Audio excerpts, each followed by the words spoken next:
At some point or another, all of us will go through the fire. You will be burned. That fiery furnace life puts you through is not without reason. You are being forged. Those of you who are wondering, how can I keep going like this? This is for you. Some of you have been through so much that you should have lost your mind. Don't think it's strange when things happen to you, because every man, every woman, every boy, every girl will go through a time where your faith will be tested. You will hit something, and when you do, you will have a choice. Many choose to turn around. They feel a little pain and run away.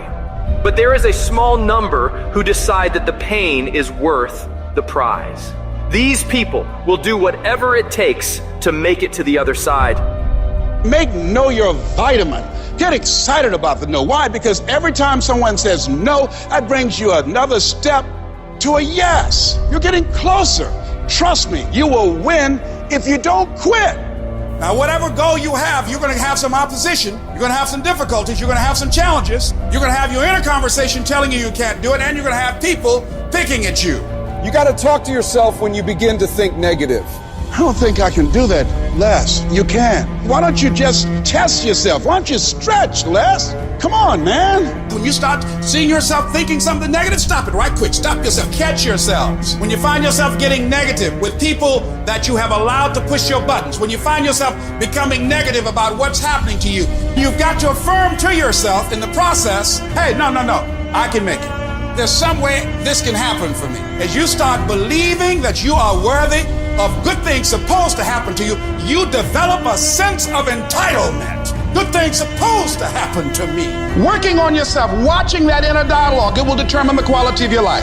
Life shrinks or expands in proportion to one's courage. So you've got to believe you can get through this. You've got to have faith, knowing that there is something greater for you in this world. Because once you commit yourself and you know your why, the how will come. Once you commit yourself, you will figure it out. You just have to begin challenging yourself, stretching yourself, because you really don't know what you can't do. When you believe with everything in you that you are destined for greatness, you will find a way. You turn a tragedy into a triumph, despair into repair, pain into gain, adversity into prosperity.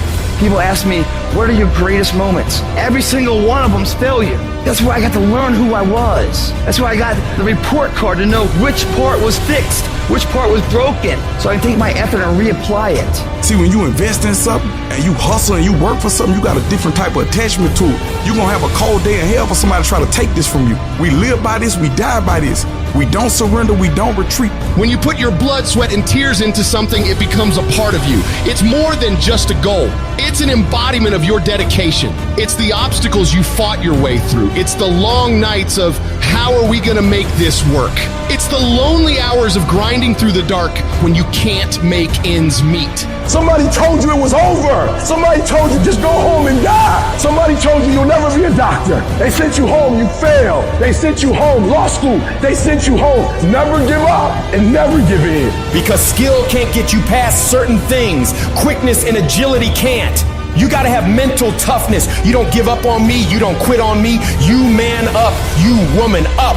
You get your life back. You get your family back. I need you to have mental toughness. When you come up against that thing, you gotta outlast it. And you gotta already have made up your mind before you get to cancer. You gotta already have made up your mind before you get to that exam. You gotta already have made up your mind when you're talking to your husband, when you're talking to your wife, when you're talking to that sickness. You gotta look at it before you even get to it. So don't you ever give up. I don't care how hard you fall on your back. Because if you can fall on your back, you can look up. And if you can look up, you can get up.